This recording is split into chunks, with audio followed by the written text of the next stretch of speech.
Siyempre, di ba, Mm. yung iba pag nakaka-LL na may mga pinapagawa. Bakit Ah. ikaw wala kang gustong pagawa?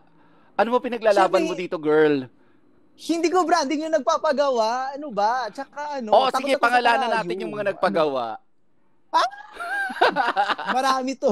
Marami-rami to. Kaya ba to na isang oras? Tsare. Ba't ayaw mo? So happy naman ako kasi alam mo yon, parang sabi ko nga, nung sinimulan ko to, ang baon ko lang confidence. Gets ba? Yung parang Mm. siguro kapag gumanda ka, promesh ka, sabihin natin na kapag collagen ka or whatever, additional na extra na lang yun. Pero alam mo, in the very beginning of, eto seryoso to sir. In the very beginning of my career, parang feeling ko talaga, naniwala na talaga akong maganda ako. Kaya, yun yung tinuro sa akin ng pagiging baklang kanal.